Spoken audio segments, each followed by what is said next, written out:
all the haters wrong, all of these YouTuber fucking hillbillies wrong.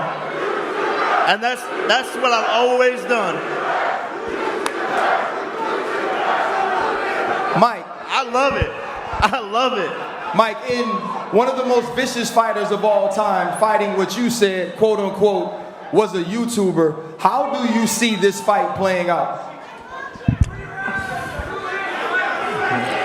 Very painfully.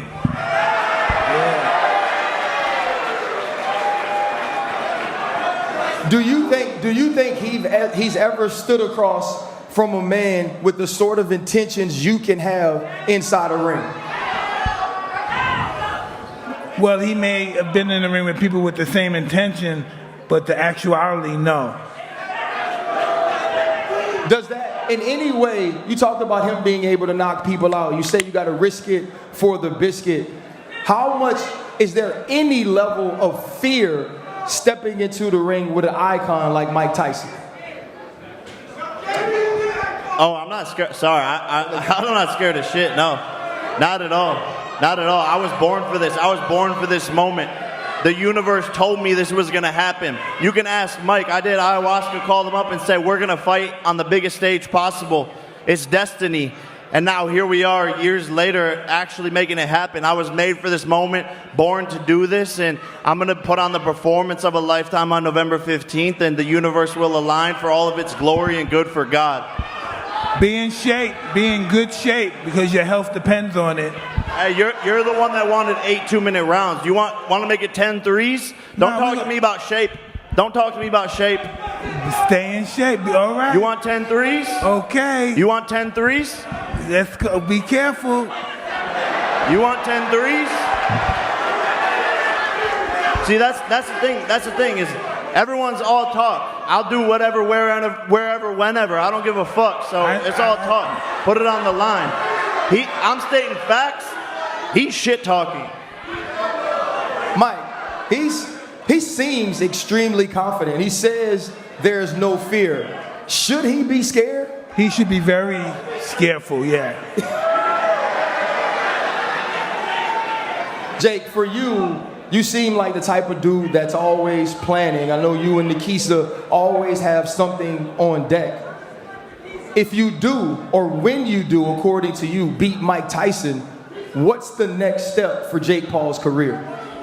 We'll see. I'm still on the path to become world champion. There's a lot of shit talkers out there, a lot of big names who want to fight me. I still want Canelo Alvarez, and I want to go on the path to world championship, and that's what I'm here to do, and I will make it happen. And when it happens, people are going to go, God damn, that kid knew something we didn't. Mike, you've been a part of so many big events. You fought Lennox Lewis, you fought Evander Holyfield. So many people have looked at you as the test of who they are. Lennox Lewis actually says if you beat Jake Paul, he wants to fight you. My question to you is this just a one and done thing because you want to knock this man out? Hey, we have options. We'll see. You pick Mike Tyson. There are a ton of other people to pick. When this fight went away, when Mike was sick, you chose to go fight Mike Perry, who had been talking about you, who'd become the bare knuckle champion. You seem to want to be as active as you can possibly be. Why do you keep putting yourself in positions to actually lose money if one of these fighters beat you? I'm not slowing down for anyone. I know what I'm capable of, and in this sport, staying active is key, and I'm on the path to world championship. I'll do the money fights. I'll knock out some legends, but at the end of the day, I want the belt, and that's what I'm here to do. What do you say to people, though, that will look at you fighting Mike Tyson, 30 years your elder, and say that this has nothing to do with you obtaining the belt? What would be your answer to them of why this is important? It does. Big moments, big pressure, big stages. One of the greatest to ever do it. More experience than me, more fights than me. I'm going to learn a lot in this fight and through this training camp. So this is helping me in my future fights and everything that I want to accomplish. Listen, I'm not getting in the ring with either one of you. I've watched this man train. I've seen Mike Tyson hit the mitts. It should be criminally illegal for him to punch folks like this. When you watch that, what happens when Jake Paul gets in trouble against a real life killer? I think he's a mitt warrior. The Instagram videos are cute, but we'll see what happens in the ring on November 15th at the end of the day. We'll see if he still got it. When he tells you, or when he says you're a mitt warrior, right? And this is a guy who's never fought someone like you, a guy who hasn't had the accolades that you've attained. What is your answer to him saying you can do it when no one's hitting you, but like you said, everybody has a plan until they get punched in the face? What's your plan when you step into the ring with him?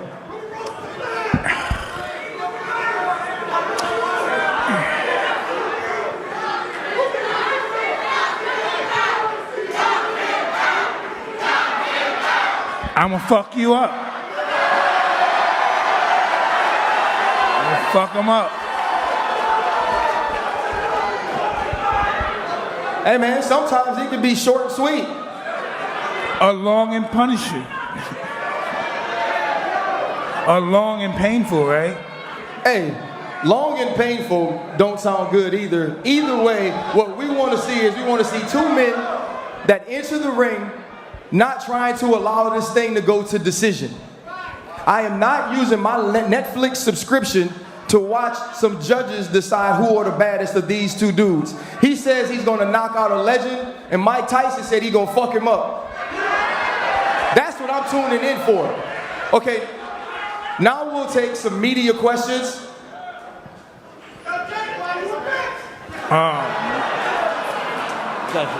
Hey guys, let's just try to be respectful here, please. You know, just please. Hey, Donna Corby here from Bully Elmo.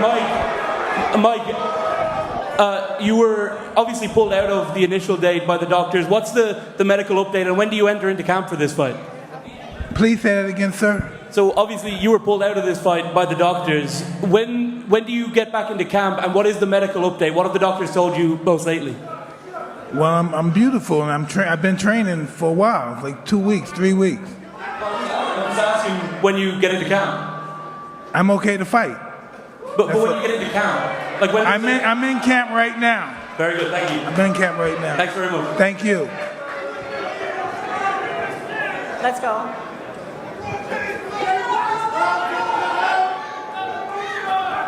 What's good, Jay? I'm DJ from House of Highlights. Who's on your Mount Rushmore for the greatest boxers of all time?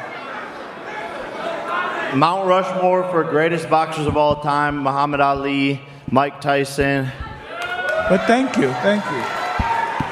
Floyd, and Marvin Hagler. Thank you.